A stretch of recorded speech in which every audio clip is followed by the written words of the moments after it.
On a vu la Z4, 306.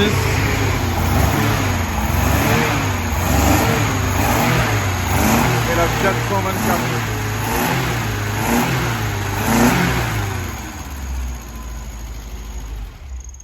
Qu'est-ce qui se passe par ici? C'est pas du tout la même époque. Ça c'est une Fiat 124 coupée, année 69. La phase A, c'est ça? Ouais. C'est la première phase. Ça on a fait le moteur complet à neuf. Complet. Et là on peaufine la carburation. Et la carburation, il s'avère que les corps des papillons sont ovalisés. Donc soit on va réaliser... C'est quoi les corps des papillons? Les corps des on papillons, les voit pas, là, non on les voit pas, c'est en dessous. C'est les papillons de gaz là, qui sont au niveau de la carburation. À force du fonctionnement, du kilométrage, les corps des papillons sont ovalisés. D'accord. Donc déjà les Solex à la base sont très compliqués à régler correctement. Donc là vu qu'on a une ovalisation, on a deux solutions. C'est soit on démonte les carburateurs, on fait réaliser les corps de papillons et on augmente un petit peu les papillons. Ou soit on va les remplacer. Parce que au niveau du réglage, au niveau du ralenti, c'est pas super. C'est pas optimum, donc faut faire ce qu'il y a à faire. Voilà. Après le moteur est entièrement refait à neuf. Donc de base c'est un 1,4 litre et puis on a un bas moteur d'1,6 litre avec la culasse de 124 AC d'1,4 litre. Ça prend bien les tours, c'est italien. Ok. Voilà. Je vois que sur la carrosserie, il y en a 2-3 petits trucs à faire. Oh non, c'est pas 2-3 petits trucs, c'est beaucoup de choses à faire. Elle avait été mal préparée. Donc tout dépend du client, ce qu'il voudra faire à l'avenir. Ça vaut le coup de la décaper et de la refaire, ou soit il peut s'en servir comme ça. Ouais, parce que de loin, elle a un look, Ouais, bah, un look brillant, elle est jolie. mais elle a plein de mastiques qui ont été mal faits, qui ont travaillé. Ouais, on voit les petites imperfections. Ça n'a pas été fait dans les règles de l'art. Ça craque. Forcément, ça ressort au bout d'un moment. Voilà. Après, là, l'intérieur d'origine. L'intérieur, un petit peu abîmé. Mais des fois, c'est vrai qu'on veut profiter un maximum de sa voiture. Se garer un peu n'importe où, aller un peu partout. C'est bien aussi de la laisser comme ça. Pour profiter comme si c'était une voiture normale, quoi. Voilà, parce que des fois, c'est vrai qu'on fait des trop belles restaurations, les gens ont un peu du mal à s'en servir et c'est vrai qu'on ne profite pas à 100% du véhicule. Voilà. Là, on va partir en sellerie, pas pour refaire les cuirs à neuf, mais pour faire des réparations. Des réparations pour la laisser dans son jeu. Voilà. Après, tout ce qui est train avant, train arrière, tout a été fait. Tout a été fait. Tout est neuf. Combien ça vaut en l'état une voiture comme ça, du coup? Vu que le moteur est neuf, mais la carrosserie... Voilà, là c'est compliqué de lui donner un prix, parce que en général, une belle 124, donc, qui est non corrosionnée, tourne aux alentours de 15 000. Quelque chose de beau. Là, après, on part sur une mécanique complète refaite à neuf, donc là c'est un peu compliqué de lui donner son prix.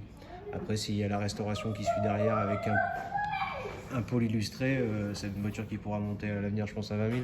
D'accord. Avec un pôle illustré, ça veut dire Avec un peu d'investissement dessus. gros travail de carrosserie. Décapage, mastic à l'étain, voilà. Après, il y a l'après-garnissant, ponçage à la cale. Il y a 3 couches de peinture, 3 couches de vernis, ponçage, pôle illustré, lustrage. Un peu de travail. Voilà.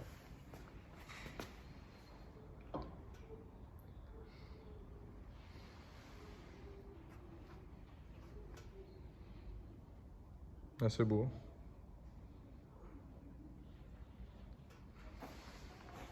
Là, on est sur de la restauration de moteur, on n'est pas sur de la reconstruction.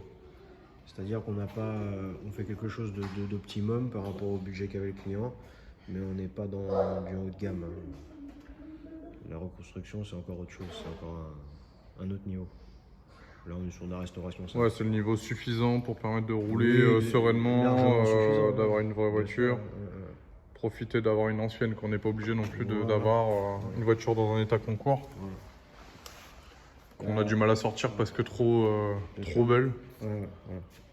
On en a déjà vu ici. A contrario, ce modèle-là, Là, on passe sur autre chose, mais de la même Là, famille. on est sur la même famille, Fiat Dino, moteur Ferrari, 2 litres, V6, bloc alu, culasse alu. Donc ça, par contre, il va y avoir une très grosse restauration là-dessus. Donc là, tu vas tout restaurer, carrosserie, moteur. Là, on est complet. Là, on est complet. On est sur une reconstruction moteur. Ça veut dire qu'on repart de A à Z, réalisement, on contrôle tout, les vilebrequins, les bielles. On fait vraiment tout Ok. optimum. Et tonnerie, c'est pareil. C'est mise à nu du châssis. On dépolie la peinture, ça veut dire qu'on ne sable pas. On passe tout au ponçage pour que la carrosserie soit à nu. Et après, on fait un gros travail de tonnerie. Voilà. Ça ressemble à quoi un moteur Ferrari dans une Fiat du coup Là, c'est une sortie de grange, hein, donc ça fait 20 ans qu'elle n'a pas, 20 ans qu'elle a pas roulé. qu'elle n'a pas vu le jour. C'est intéressant de la voir dans cet état et voilà. de suivre la restauration. Ok. Donc là, on est sur des triples carburateurs Weber, double corps, moteur V6, Ferrari. Ça a combien de chevaux? De mémoire, elle doit faire 160 et quelques, je pense. D'accord. Voilà. Et après, il y a un autre modèle, c'est le 2 litres 4. Ok. Ça c'est le plus petit quoi. C'est pas que c'est le plus petit, c'est que bien souvent on croit que quand on a une grosse cylindrée, ça va marcher mieux. Ouais. C'est pas forcément la vérité. Des fois, on a des petits blocs qui montent beaucoup plus en tour et qui sont beaucoup plus hargneux. Ok. Comme sur BMW en fait. Des fois, on a des plus grosses cylindrées, mais qui permettent d'avoir un plus gros couple. Mais par contre, dans les tours, il est beaucoup plus rageur. Je prends un exemple, le 2 litres 5 et le 2 litres 8. Le 2 litres 8 à bas régime a beaucoup plus de couple, mais le 2 litres 5 est beaucoup plus rageur dans les tours. D'accord. Donc il y en a plein qui cherchent plus ça que le couple. Donc après, à choisir par rapport à l'utilisation en fait.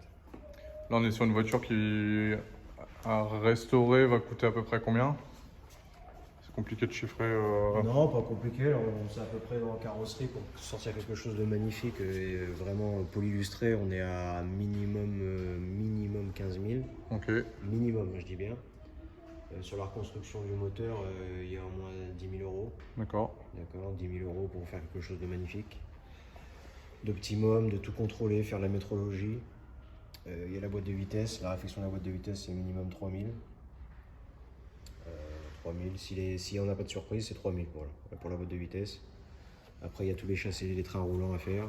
Par contre, c'est pas une voiture qui vaut 15 000 suite à ces travaux-là, quoi. Non, tu mais retrouves après, ton argent. Après, c'est un véhicule qui a déjà une cote qui n'est pas énorme, mais qui a déjà sa cote. Hein.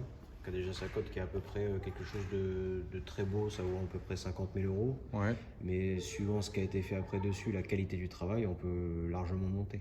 D'accord. Après, on touche des clients qui veulent de la perfection, donc forcément...